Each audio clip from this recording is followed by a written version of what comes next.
Capricorn, hello there, my beautiful friends. We're going to do your general tarot reading for early to mid-June 2026. Thank you so much for joining me today. You know, I appreciate each and every single one of you. So let's get right down to business as always and start you off with an oracle card here, just so we can dip our toes in that energy and see what's happening for the lovely Capricorn collective.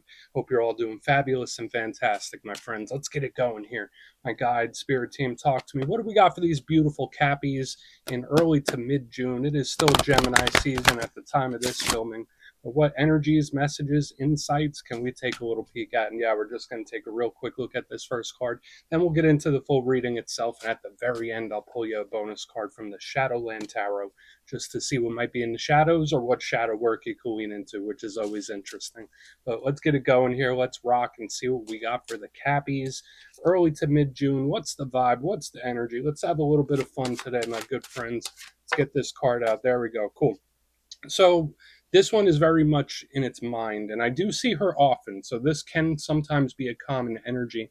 And at first glance, you would think like, oh, this is two different people, but there are deeper layers to it. It's very similar to the Four of Cups within the tarot deck, which can have some really good benefits, but there's some stuff we want to look into. Before we dive into that, though, if you're new here, I'll be speaking about the June subscriber surprise towards the end, so you might want to check that out.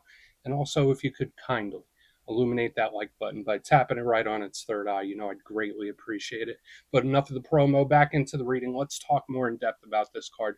So again, we have these two little clown ballerinas, right? And this one down here looks like she's having a little nap, taking a snooze. This one is up here walking on a tightrope. So to me, I always envision this card as her daydreaming or reflecting about doing this. So it does have a bit of a forward movement or forward momentum where it's like, all right, in the future, I'm going to do this. Or if this happens, I'm going to do that. There is this little strategy and planning, but it is very daydreamy. So for a lot of Capricorns in this time, the good energy with this is the creativity.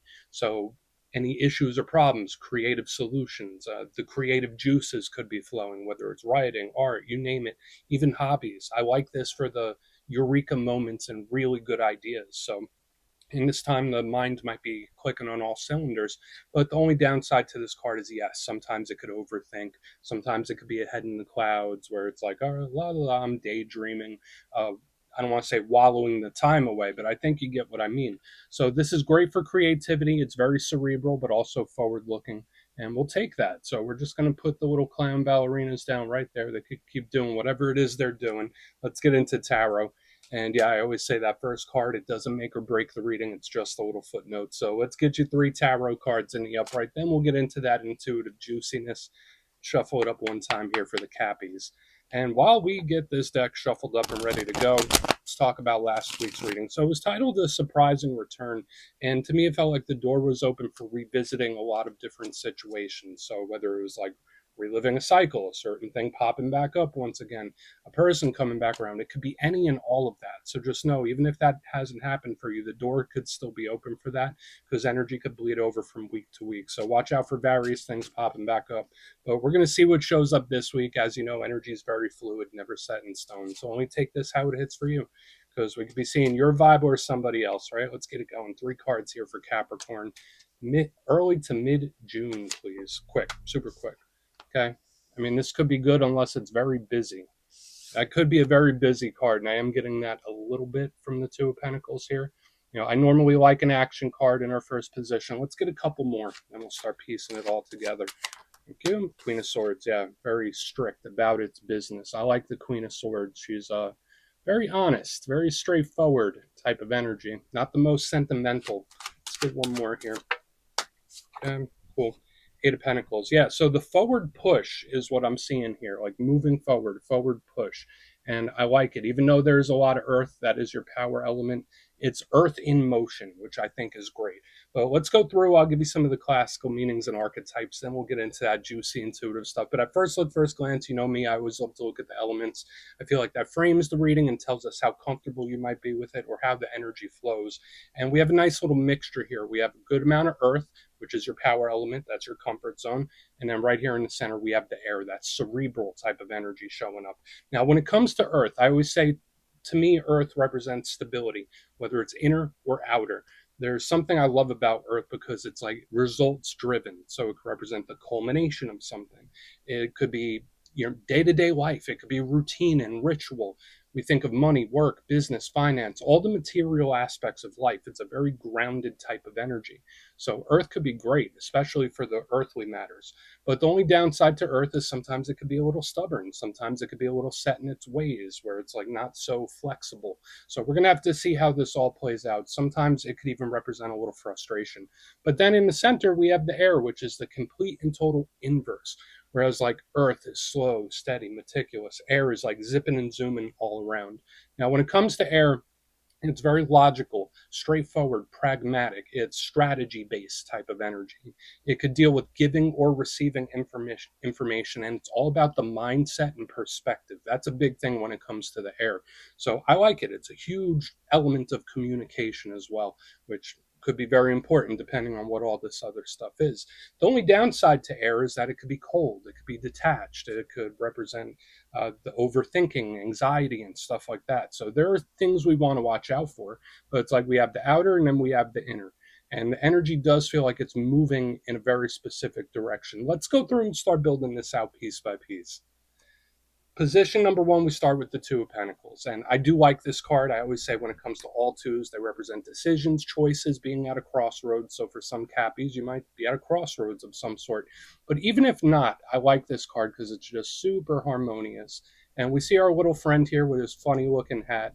Holding those two pentacles, doing a little balancing act. And yeah, I mean, it does have an infinity symbol. So there are karmic undertones to this card as well. But normally to me, it's like, all right, things are starting to come into balance, or I'm trying to balance this and balance that.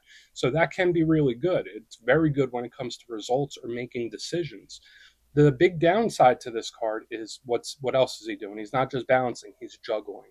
So this card will show up sometimes when you're busy, when there's a lot on your plate, a lot on your mind, you're here, there, and everywhere. Sometimes this energy could be a little bit scattered. So again, the karmic, we have the harmony, but we also have a bit of a scattered energy that this could show depending on what the clarifier is. Now, again, it's not the fastest moving card. This is an energy of letting things flow. So there could be something about a situation where it's like, okay, give it a little bit of time or let it flow for one reason or another. But once we get into the center, that's where this flow energy does do a little bit of a shift or change on us because we have the beautiful Queen of Swords. Now, this could be an air sign you're connected to. Gemini, Libra, Aquarius. It doesn't have to be. And I always say when it comes to all queens, and remember, it's not gender specific, they just represent the internal aspect of the suit. So we spoke a lot about the swords and the air. When I see the Queen of Swords, the positive traits, straightforward, honest, to the point, no frills, no BS. That's the one thing I like about her. What you see is what you get. This energy is very much an open book. She is extremely intelligent, highly strategic. So for a lot of Capricorns, this might be an energy you're flowing into. She does not play games. She does not mess around.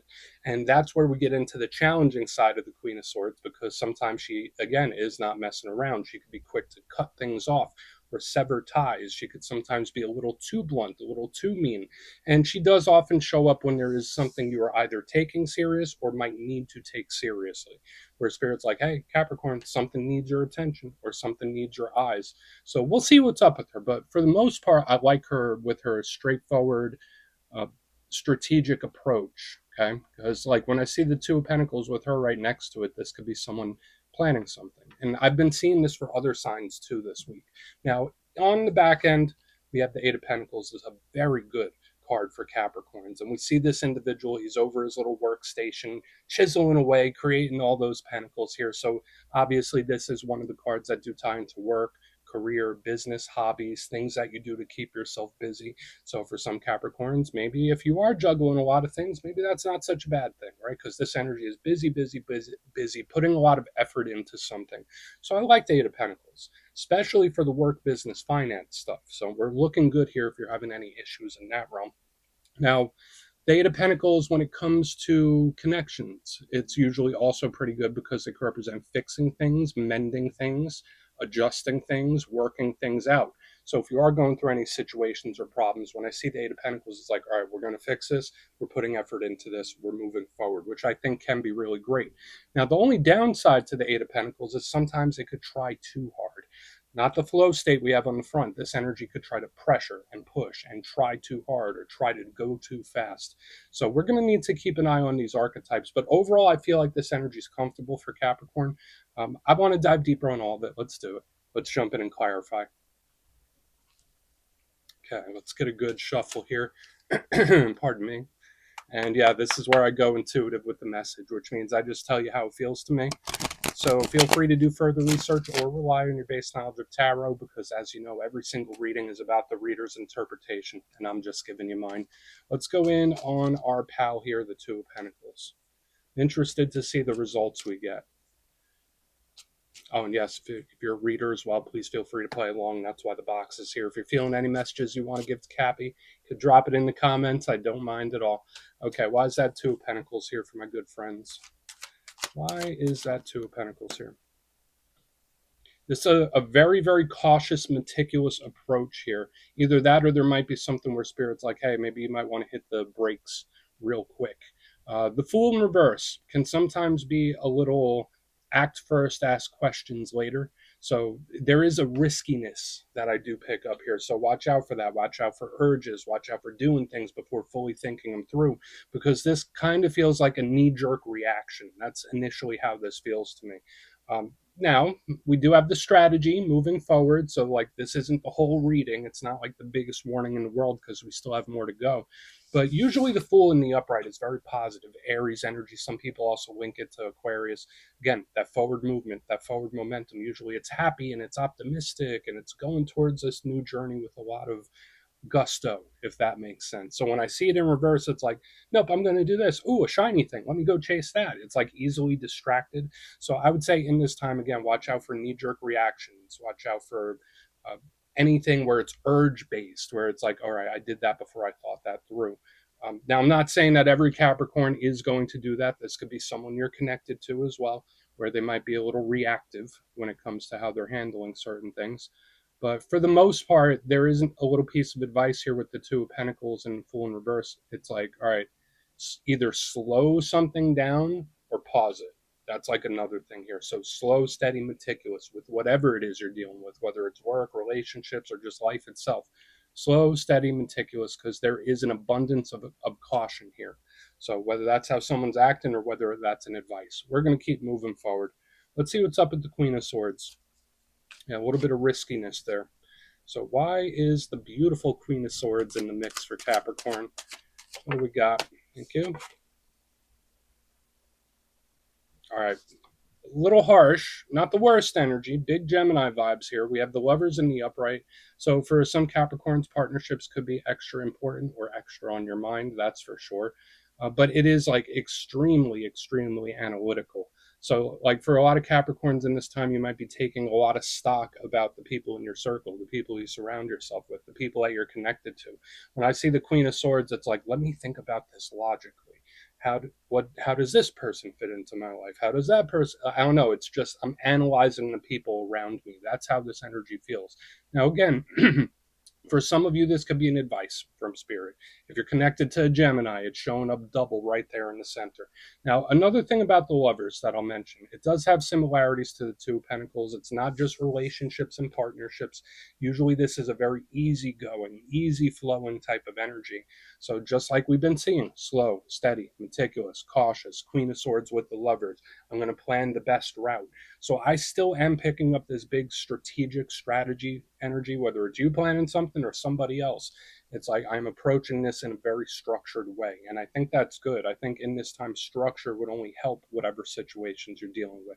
Having a game plan, having steps, it's like piece by piece by piece. So that's initially what I'm thinking here. But yeah, if you're connected to an air sign or even a Gemini, this energy could actually be really good. But I see a lot of reflection on someone's behalf about how certain people fit into their lives, and how the energy works. And it doesn't feel very sentimental. It feels actually more logical. So for some of you, maybe that's a piece of advice too, where it's like, okay, well, remove your feelings from something and look at it logically. Let's move over to the Eight of Pentacles. We'll see what that has. Then we'll do a quick little recap before we get into the shadow. So intriguing mixture of energy, tons of like strategic, plan-based type of vibes here in the front. So let's see why the Eight of Pentacles is here. or avoiding risk. That's like another thing. But why is the Eight of Pentacles here? Thank you. All right, this energy is either purposely trying to distract itself or, yeah, it's very odd. So we have the 10 of Wands in reverse. Now, for some of you, this could actually be really good, where it's like, okay, I have an overabundance of energy and I need some place to put it. So again, for some of you, whether that's creative pursuits, whether that's physical activity, whether it's taking a walk, when I see the Eight of Pentacles with the 10 of Wands in reverse, it's like I'm putting this built up tension, this built up energy elsewhere. Now, for another portion of you, staying busy or keeping busy, finding something to occupy your time, even if you are already busy, because we've been seeing that too, might be extra good in this time. Because usually the 10 Wands is tired, it's worn down, very low energy. It's a burdensome type of vibe. When I see it in reverse underneath this Eight of Pentacles, like it's a burden lifting. So it's like I'm taking this energy and I'm putting it here. I'm taking this energy and I'm working through it here. So it's either someone keeping themselves busy, keeping themselves distracted, or that's the advice from Spirit we're picking up here.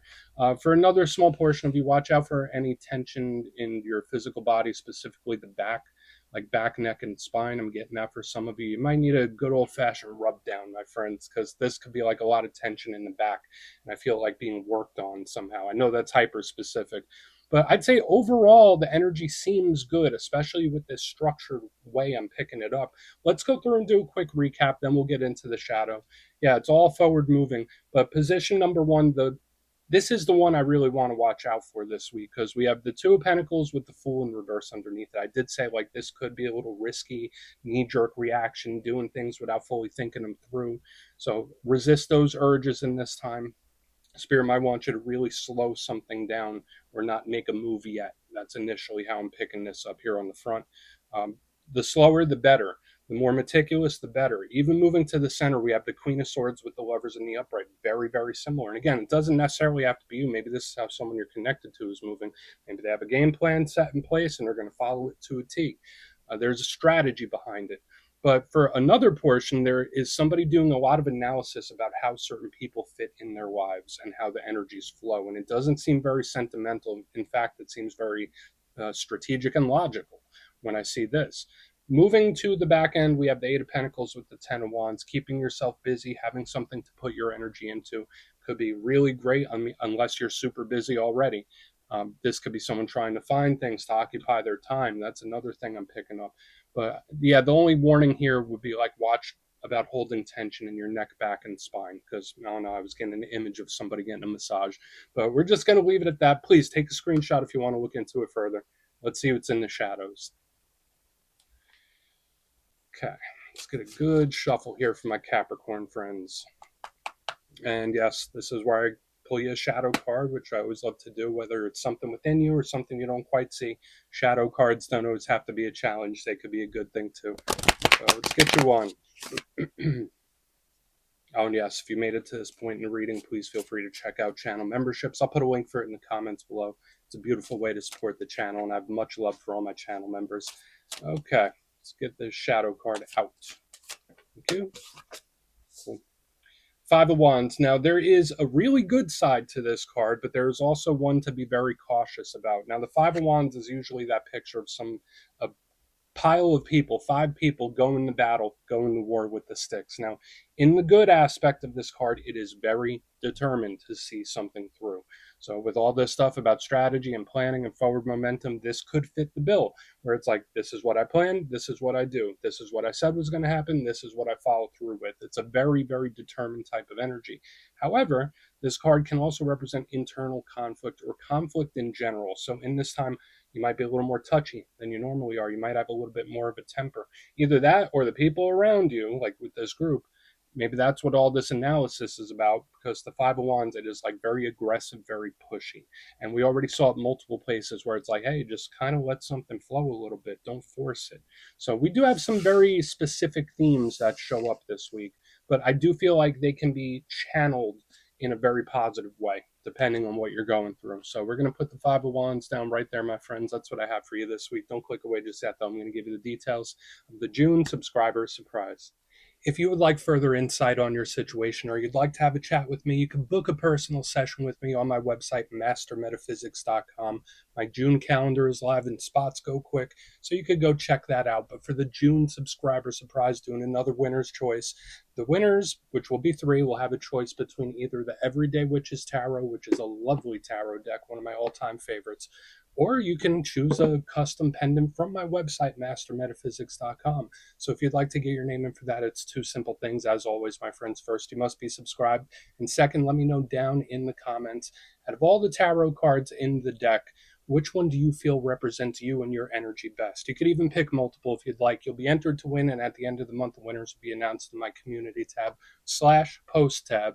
My friends, much love, and I'll see you soon.